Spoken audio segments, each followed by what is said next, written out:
Good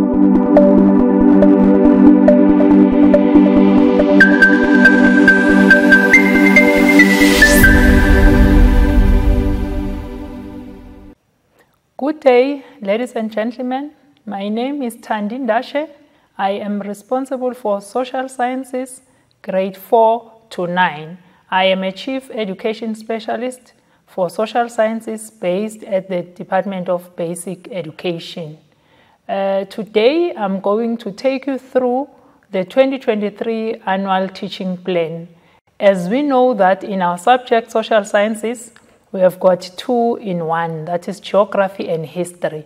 But in our presentation, we'll be only focusing on 7 to 9. So my presentation outline will look at the purpose. The second part will be looking at the annual teaching plans, or what are the amendments in the annual teaching plans. The third part will be looking at the amendments in terms of the school-based assessment. Then the last part will be the concluding part. So now we are going to look at the purpose in this presentation. So the purpose here is to try and identify and rectify all the concerns that were there in terms of our revised annual teaching plans. But the focus will be on checking what were the significant gaps in terms of the core and the fundamental knowledge. We will be also looking at coherence and progression of the content in terms of knowledge, skills, values, and attitudes within and across phases. Then we will be also looking at the content overload. What is it that is there that needs to be reduced, and where there's unnecessary repetition in the subject or across subjects, we'll be trying to reduce that. In terms of looking at, again, the appropriateness of the learning and the assessment activities that are included in the revised annual teaching plans, and trying by all means that we do alignment of the suggested informal assessment activities in the revised annual teaching plan with the content that is intended for learning outcomes. And we're again going to look at compliance of the formal, in terms of the formal assessment tasks with the specification for these tasks. And the last part, this presentation will be also trying to address the issue of trying to align between the formal assessment tasks that are indicated in the annual teaching plan with those in the revised annual teaching plans. Number 1, we are going to just focus only on grade 7 in the first portion of the presentation, where we will be looking at grade 7, both history and geography. In terms of grade 7, we know that this is our senior grade in the primary schools. Most of the time, these learners need attention. More especially, we find them in the age where they are entering their adolescent stage. So it is very important for us to support them as teachers in terms of teaching and learning.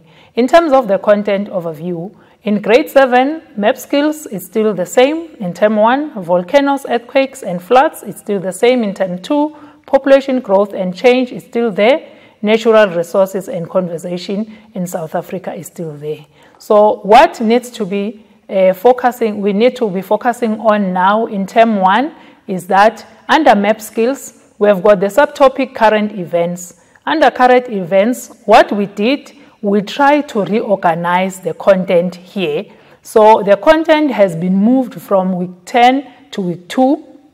This will assist teachers to only start with ensuring that the lines of latitude and longitude are revised in week 2.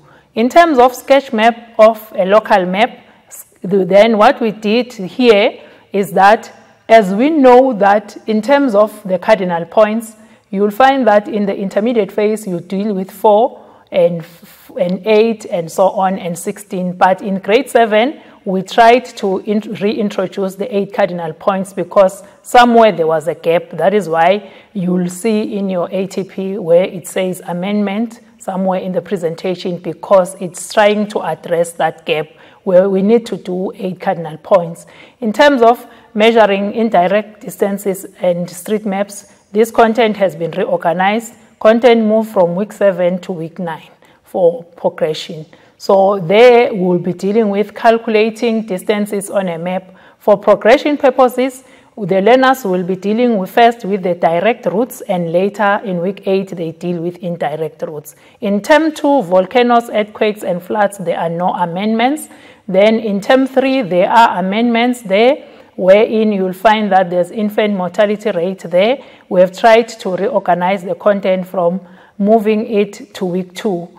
Then in terms of widespread illness such as HIV and AIDS, tuberculosis and malaria, content has been moved from week 3 to week 4 under the pandemic of the past. Here, we tried to reorganize the content by moving it from week 4 to week 5. So what we did is that since there was Spanish flu pandemic, we actually decided that we want to introduce COVID-19 so that our teachers are able to try and make an alignment in terms of the past and the current pandemic that the country experienced in 2020. Then in term 4, under natural resources, the forest, animal and marine life has been removed in term 4.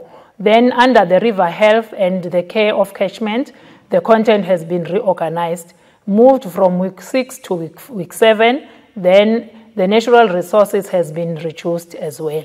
Then in terms of history, in history, the topic Kingdom of Mali, Transatlantic Slaves, Colonization of the Cape and Cooperation, it's still the same as it was.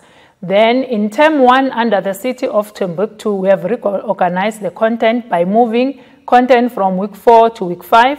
Then this content needs to be completed in 1 week. In terms of the nature of slavery, Joseph Sineku and the story of John Brown, there we tried to reorganize the content, moving it from week 2 to week 1, from week 6 to week 5, and the other part moved from week 7 to week 8. So one will be able to see how the content has been reorganized. The purpose is to make sure that there's content flow. In terms of term 3, we've got slave that come from where slave come from, how slave were brought into the Cape, and the slave legacy. Here we have reorganized the content from week 4 to week 3 and week 5 to week 3, and the other one has been moved from week 5 to week 4. All this content, when you look at it, it fits seamlessly with why slave were brought to the Cape, why slave were brought to the Cape, how and what. So here we are trying in the third term to address the issues of why, the how, and the what. In terms of term 4, Eastern Frontiers of European Settlement, here there's one case study that has been removed. Here the case study has been, because there's only one case study that has been covered in week 2. So where there are 2 case studies, we remove one and leave one because the time that has been allocated will be sufficient to cover the skills.